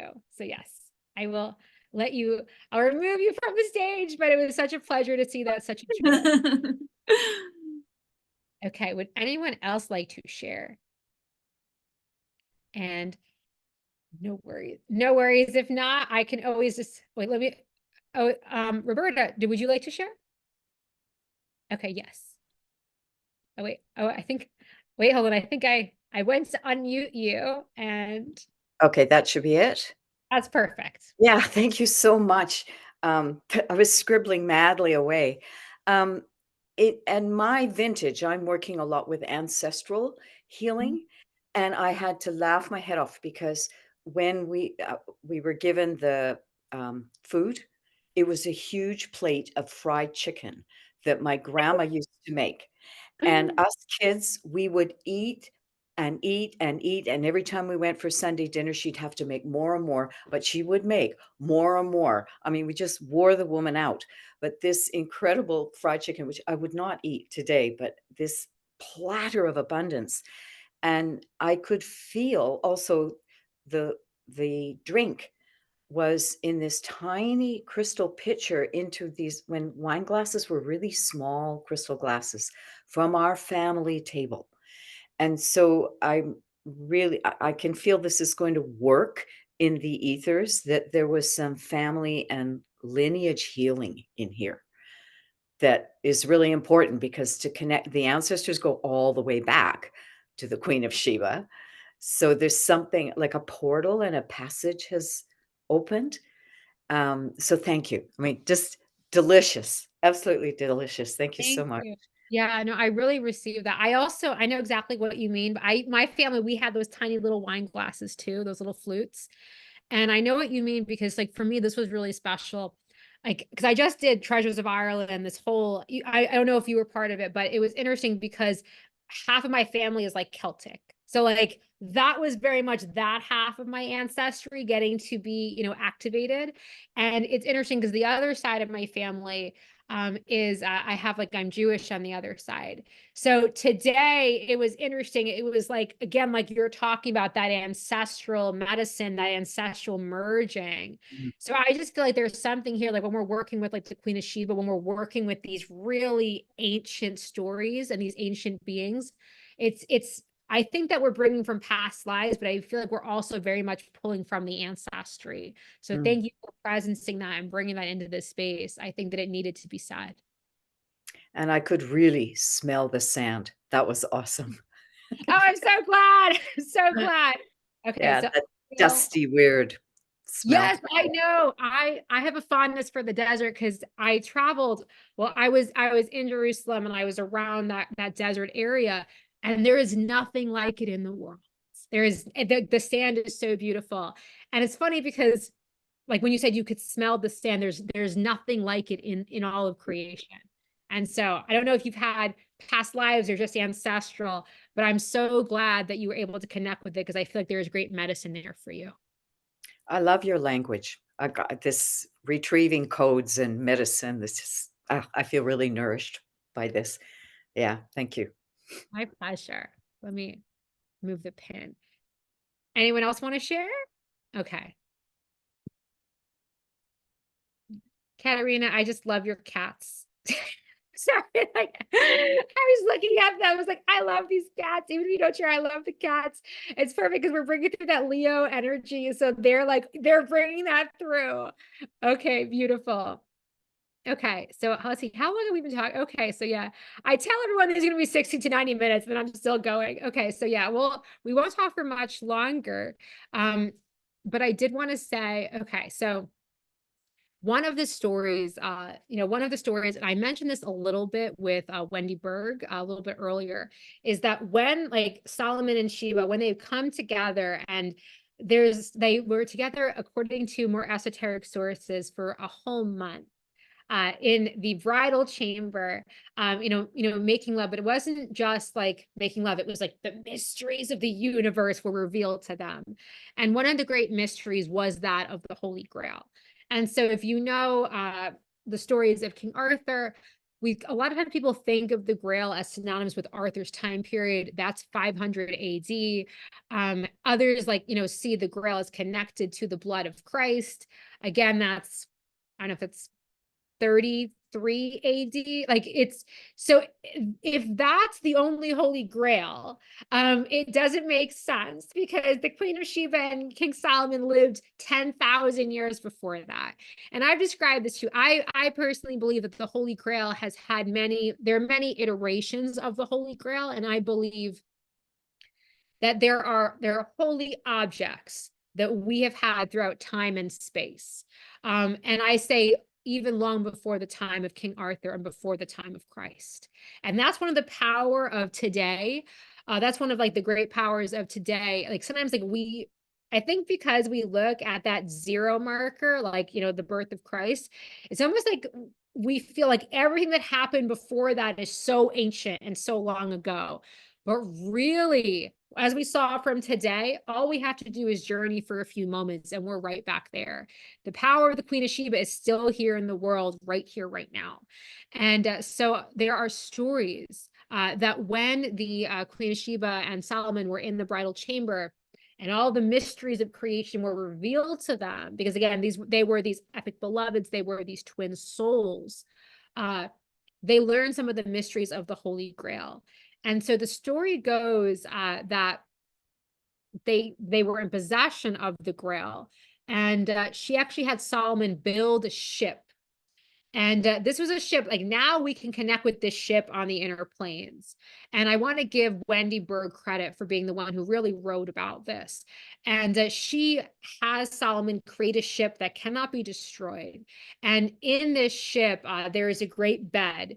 And it is said that the bed itself, this is again all legend, the bed is made of wood, which originally was from the gates of the Garden of Eden. So, and on this bed, there is the grail. And so this grail moves through the ether, it moves through the realms of time and space, always protected. And it was Sheba that told Solomon that he had to protect this. And also in the story, it's not just the Holy Grail that is there. There is a sword or a dagger that belonged to King David, Solomon's father, and it's broken in two. It's in two pieces. And so this, I believe originally was in the Temple of Jerusalem. She has Solomon take it and put it with the Grail. And this is also, for those of you who like Lord of the Rings, it's that same kind of thing. It's like the blade that was broken. So this is actually where some people think that that Tolkien got that. But again, I feel like all of this is there's a collective wisdom that we're tapping into. So who knows, like which, who pulled from who? But I'm sharing that there are stories that it was the Queen of Sheba that knew that the Grail needed to be protected. So it was protected on the inner planes in this great ship built by King Solomon because of the time they spent together. And so I also mentioned one of the other treasures of King Solomon. There was the Ark of the Covenant, which the Queen of Sheba's son was like, he took it to Ethiopia and kept it safe. It is believed that Ark of the Covenant is still somewhere hidden in Ethiopia because their son took it there. So if they had the Ark of the Covenant, it also makes sense they would have been connected to the Holy Grail. And that would predate all of our stories of Arthur, all of our stories even of Christ. So there's a lot of mystery here. And we're just going to do a very quick guided journey. I know a lot of you, we've almost been on the call for 2 hours. So we're just going to do a quick, like mini, tiny activation. We'll meet the Queen of Sheba one last time. We'll connect with the Grail. And I really invite you to connect with this Grail in a way that exists beyond time, beyond all the legends that you've heard that have connected it with Christ or connected with Arthur. Because like we talked about, like, for example, the Queen of Sheba, she is not just the Queen of Sheba. She is a being beyond her name. Who is she beyond her name? So we're going to go into this journey, this kind of connection, just really meet her on an intimate level. See if she has some wisdom for you. But also the Grail itself, we're going to be calling upon your gnosis, your wisdom, to kind of meet the Grail beyond the legends, beyond the stories, as this item that is the holiest of holies. And you're also going to be invited to become guardian. One of the great, this what's coming through. One of the great keys of being king or being queen is guardianship. And so that's why I've talked about this, like the legends of King Arthur. There are all these stories in the Celtic tradition when the king, when the king is really a good king, when they are noble and they do right by the people, the land flourishes. Everything is abundant, everything is fertile. When the king isn't a good king, or you could say the queen, when the rulers do not have goodness in their hearts, the land withers and dies. And in the stories, that is the purpose of the Grail. The Grail is this sacred vehicle of restoration, which is supposed to restore paradise from the wasteland. And so we don't just need to attribute this to the time of Arthur. We can go back even before this. And so really what the Grail is representative of a guardianship that is given to royalty. And so here in this age of Leo, remember Solomon and Sheba, they're from the golden age of Leo. They are given guardianship of certain holy treasures. So they're given guardianship of the Ark of the Covenant, guardianship of the Grail. And what I really received when I was preparing for today, Sheba, like even though she goes, Makeda, I'm going to use her real name here, even though she goes to Solomon, there are prophecies that told that they were to be these great beloveds. But I believe it's more than that. I believe that she was on a mission from the divine. She was the one that was supposed to go to ensure that these holy objects were sanctified and protected. She was acting in that queen right as great guardian. And so she goes holding that power of guardianship. She is led on a grail quest, and she goes to find King Solomon, the good king, the only one, again, also royal, also holding those codes of guardianship. And like I said, he was the last great king of Israel. And there's something interesting here, because yesterday we worked with Cleopatra, the last pharaoh, the last true pharaoh of Egypt. Here we work with Solomon, the last great king of Israel. So there's something here. That's why they can pass the codes to us. And so she is led on this holy quest to find him, for he cannot do it by himself. Even though he's been given this wisdom, he needs this queen of queens, the most powerful woman in the world, to tell him what to do with the Holy Grail. So I'm just wanting to bring that through. And so really what's also wanting to be said here is that we, all of us here, stepping into our roles as divine queens, we step into sacred guardianship. And I share this, for example, some of you were present for Treasures of Ireland, which I did a couple weeks ago. And it was so funny. It was everyone who was there knows this was an event to raise money to reforest Ireland. And I kept especially on day 2, I was really weaving in stories of the Grail. And it was so funny because I was like, I wasn't going to do a whole big event without bringing up the Holy Grail. That's just so dear to my heart. It comes through in everything I do. But the reason I brought this up is because the Grail is all about the restoration of our worlds, the restoration of paradise. And I felt personally, being guided to put that event together, that the universe placed me in the role of Grail guardian, because everyone who donated money, everyone who contributed to reforesting Ireland, we were all guardians of the Grail. We were all guardians of this sacred, rebuilding heaven on earth, bringing paradise back. And so really the role of the king or the queen is Grail guardian, is guardian of the sacred divine protector.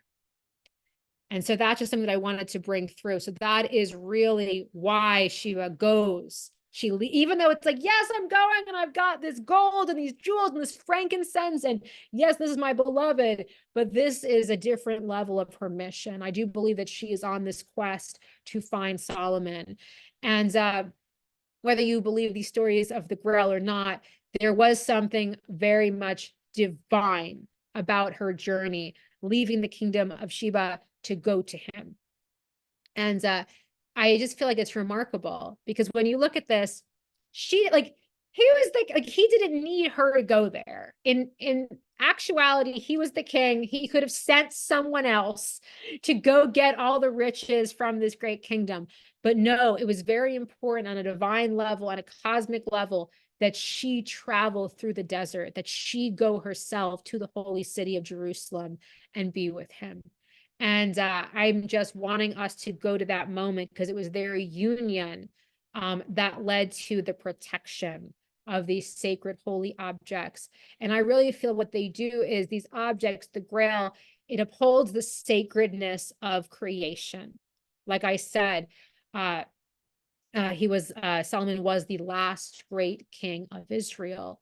And it's interesting, we look at Cleopatra, she was the last great queen of Egypt. So she was also, yesterday we talked about this, she was holding all of the legacy of Egypt, all of its holy magic, all of the wealth of ages was within her. That legacy was contained in her as Pharaoh queen. And it's interesting because someone wrote me an email yesterday about Cleopatra, because like I said, Octavius, I never know if I'm saying it right, Octavius, I think it's Octavius. He was the one who was in power. He was the one that she and Mark Antony were fighting against. And even after Mark Antony was gone, he wanted to take Cleopatra back with him to Rome, to publicly parade her around, humiliate her. And she takes her life with poison. And I remember thinking, like, she didn't want to live through that. That's why she did it. But I received an email from someone yesterday that really took my breath away. And it was saying, like, basically what she did, it wasn't just for her. If Octavius had taken her, she would have been dragged naked through the city streets. And it wouldn't have just have been her that was humiliated, but she held all of Egypt within her. So she maintained not just her own dignity, but the dignity of all of Egypt through all of those ages of time. She upheld the sacredness. And so that's what I want to bring through. So really here, everyone today who is in this new Aquarian age, you are stepping into, if you feel called to step into the sacred remembrance of queenship, of kingship. I know I have men who signed up for this too. You are called to be Grail guardian, divine protector of the sacred. Okay. So that's what I wanted to say. That's what's coming through. And I promise we won't go on for much longer. We're almost at the 2-hour mark. This will be a quick, super quick activation. Okay, so I'm just going to check the chat before I go on. Claudine, what's called? For you, the Holy Grail is timeless, even spaceless. Yes, yes. And Claudine, you said that Margaret Starboard, who I don't know who she is, talks about King Solomon, the Queen of Sheba, as Yeshua and Mary Magdalene. I would not be surprised. I should let you know that Mary Magdalene has been all over this event. I am not kidding. The last 2 days have been like, Mary Magdalene. I've been in meditation. Mary Magdalene has shown up, and I've been like, let's go. Okay, so I'm not sure. Maybe that's a code that you're bringing through, because I have felt Mary Magdalene. I don't usually work with her that often. Her and Yeshua have been very present for this. So thank you, Claudine, for bringing that through. I really feel that. Whew, okay, thank you. I feel like that was a really important piece of the puzzle, because if that's true, it also connects to the Grail legends that connect Yeshua himself. Like they say that Yeshua's blood is also the Holy Grail. So if Shiva and Solomon, if they're both incarnations of each other, that would connect them back to the Grail even further. So just saying, really cool. Thank you for bringing that through. Okay, I think that was an important piece of wisdom. And now I'm just inviting everyone who's still here and anyone watching live on the replay, just take a couple deep breaths and feel yourself transported through time and space. And now you find yourself at the banks of a beautiful shore. And there is a great ship before you, made of the finest wood that you have ever seen. And all around you, there is hustle and bustle. And there are men moving sacred holy objects onto this mysterious ship. Take a moment to see the ship, for it is unlike any you've ever seen. There is something otherworldly about it, glorious about it. The bows themselves are made of golds. And then Solomon, you see him there in the distance. And he says, "This is a gift from my beloved, the Queen of Sheba, who says there are precious objects we must place on board. Would you like to meet her?" He says. "There's something tells me you have already met." You smile at him, and he leads you by the hand over a plank that you may walk into this glorious ship. And I invite you to see the most beautiful ship that you have ever imagined. It's porcelain and gold and white. And as you walk in, you smell, it's almost like rose water. The scent of roses touches you. And you walk in, there is a great bed in one of the rooms. And as you walk closer to this great bed, you move your hands against the headboard, feeling the wood beneath your fingers. And you sense that this wood is from the Garden of Eden itself. Take a moment to breathe in. Take a moment to bask in these codes of ancient Eden, in paradise, heaven, the immaculate realms. And there below the headboard, you see a mysterious object in the bed, as if this headboard protected it. This is the Holy Grail. And take a moment to see this now. in a way that you have never seen it before. Maybe it is a cup. Maybe it is a lance. Whatever you see, know that this is the Grail as it truly wishes to reveal itself to you in this moment, beyond the legends, beyond the stories, in its pure authenticity, in its divine truth. Take a moment now to behold this sacred holy object. Know there is nothing you need to do but be here and commune with the holiness that is in this object and also contained by all things in the creation. This Grail reminds you deep in your heart that all things are sacred, that all things are holy, and that you, as guardian, you must bring this knowledge with you, back with you into the world. Take a moment to look at the authentic Holy Grail. Solomon invites you to take it in your hands and hold it now. And as you hold it, there's a great activation. There is light that pours from the Grail all through your body. Feel this now swirling in all different colors, moving to your hearts. Take this moment. Know you are being attuned by the Holy Grail. Take this moment. See King Solomon bow to you, recognizing you as Grail guardian. This is the true divine right of royalty, passed down from the golden age of Leo. Solomon bows to you. And all of a sudden you hear footsteps approaching. And there in the distance, from another part of the ship, once more you see Makeda, beautiful Queen of Sheba. She does not wish to be known now as Queen of Sheba, but by her true name, her authentic name. As you meet the Grail in its authentic truth, she wishes you to see her as she really is. She is the treasure, not her title, not her kingdom, not her name, but her divine soul essence. When you look at the Grail, you realize it is the frequency it holds, the essence beyond creation, which makes it so special, which makes it so beloved. And now you hand the Grail to Makeda. She takes it joyfully, brings it to her lips with a kiss, and places it back down on the bed. And now see if Makeda has any wisdom to share with you this day. Any final words of wisdom?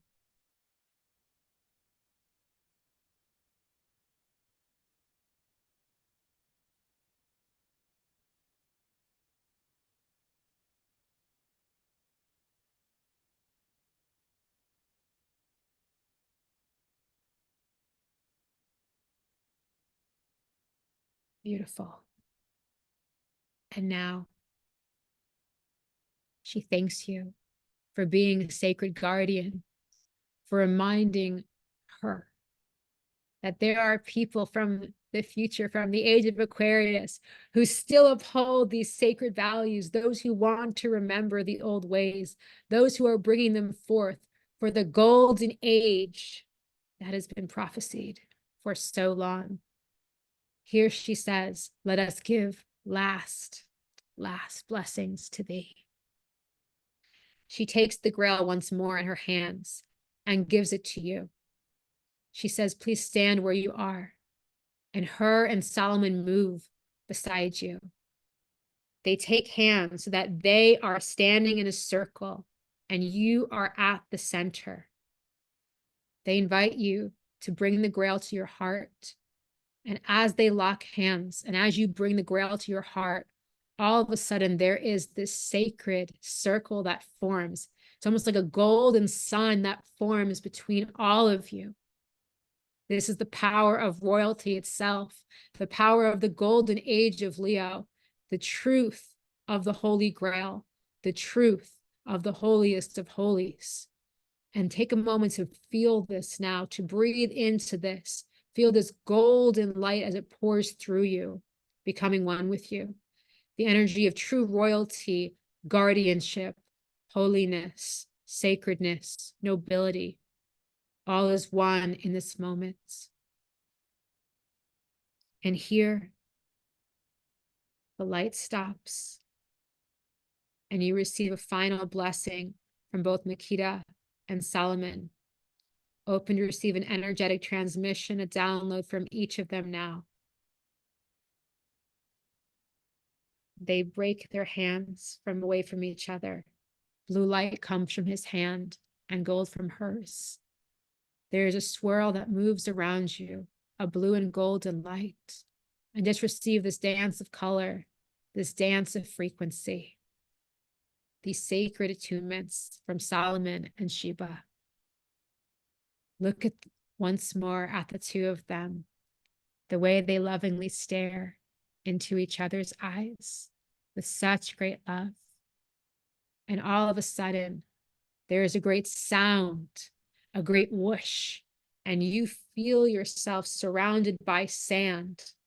The sand moves around you like an ancient dune, so you can no longer see the great king or the great queen. You no longer see the ship. You no longer see the Holy Grail.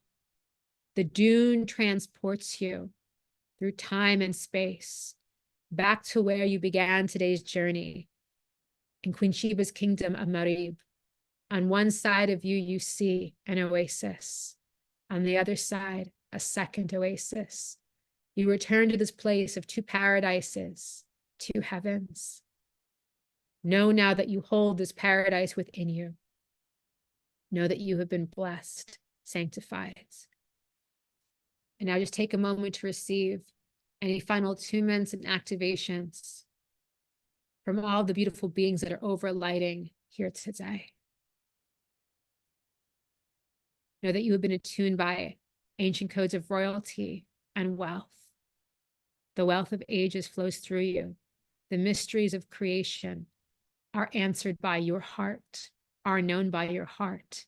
Even if they have no words, you know them within you now. They are a part of you henceforth and forevermore.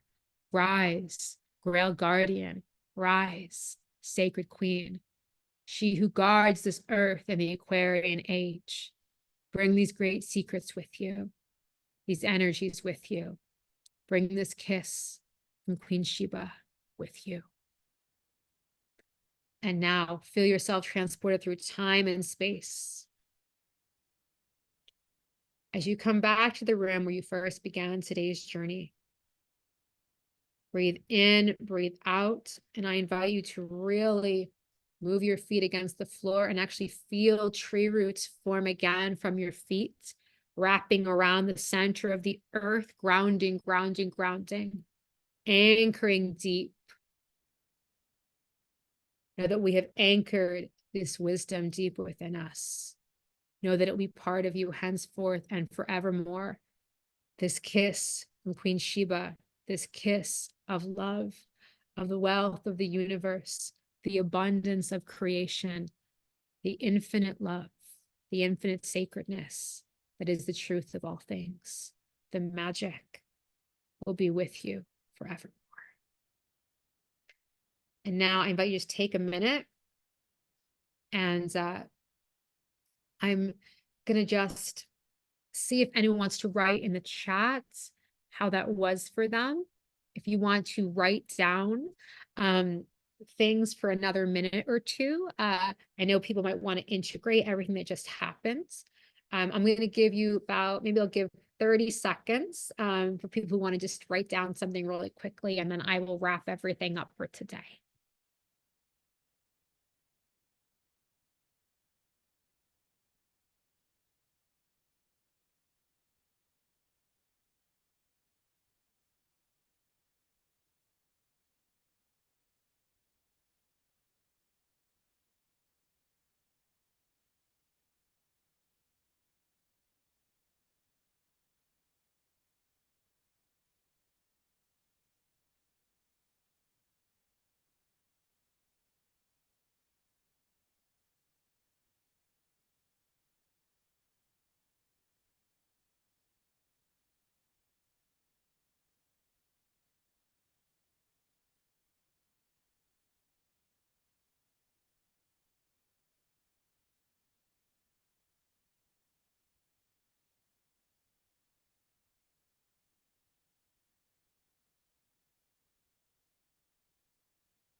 Beautiful. So I'm just going to read what some people are writing in the chat.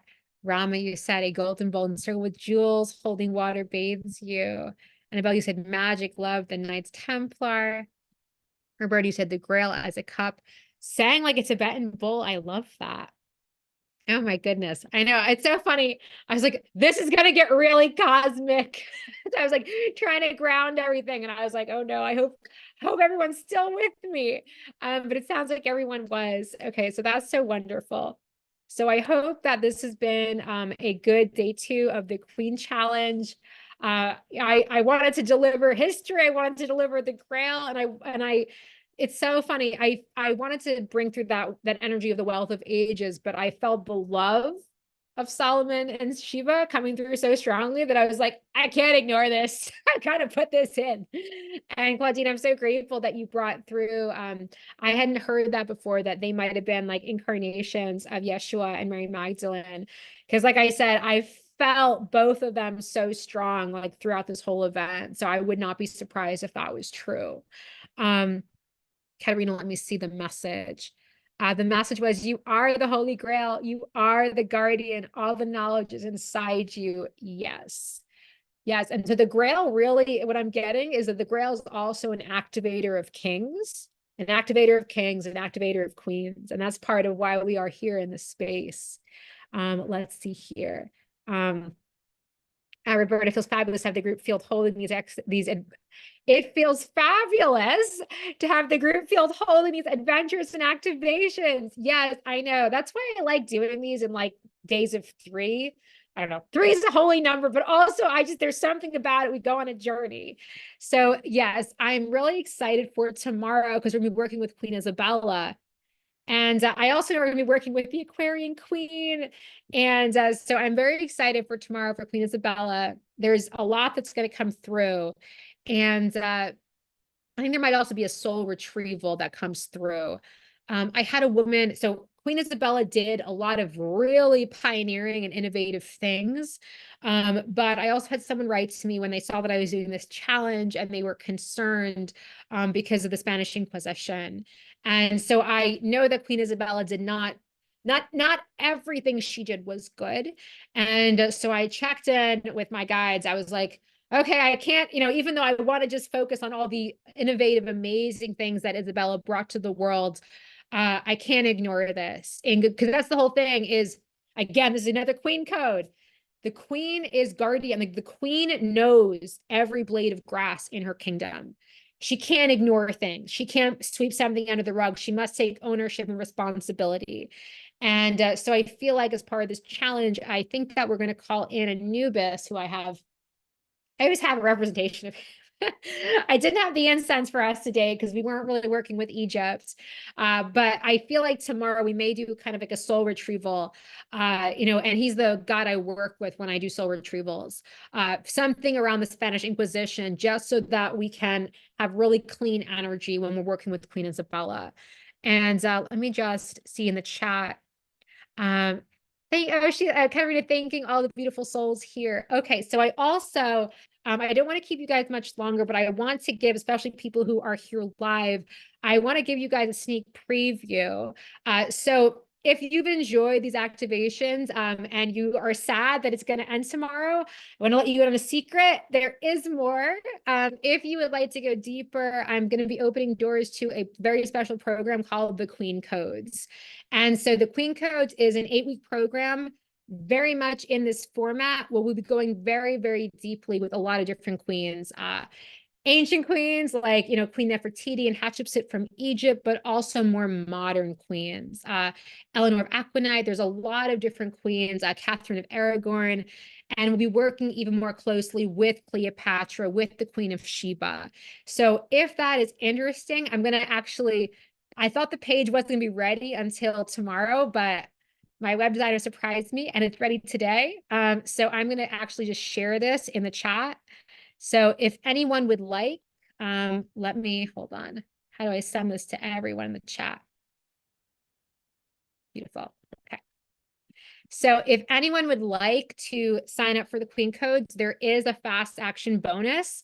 If you sign up by Saturday night, I believe that's the 24th, you also get lifetime access to another course I did called Prosperity Magic.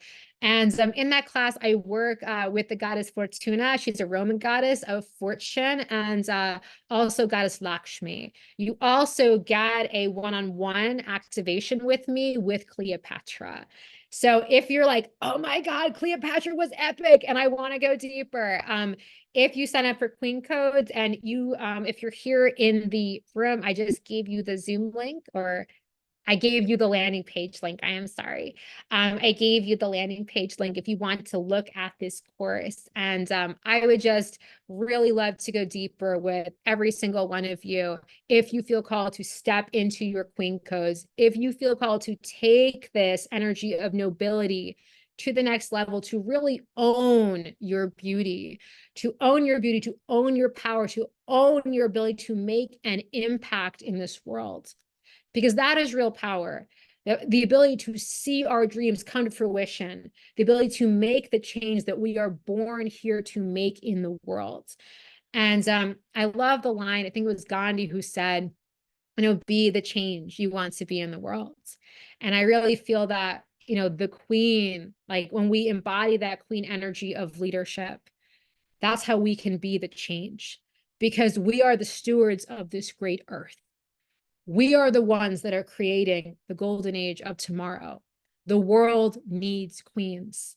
When I opened this challenge, I asked a question: do we still need the queen in the age of Aquarius?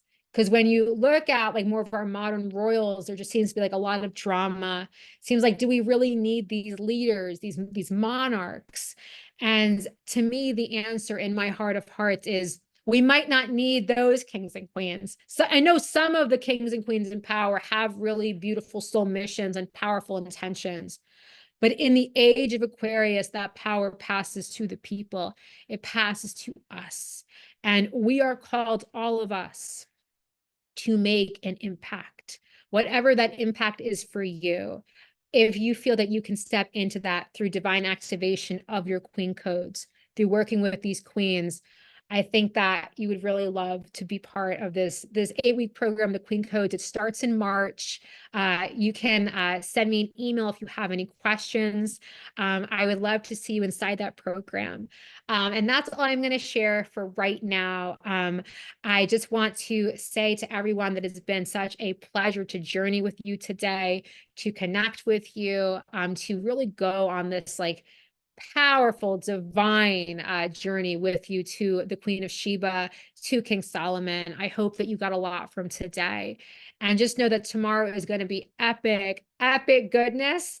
I do want to say, I don't want to spoil anything for tomorrow, but it was funny with Queen Isabella, she wanted to come through. So tomorrow is going to be really potent.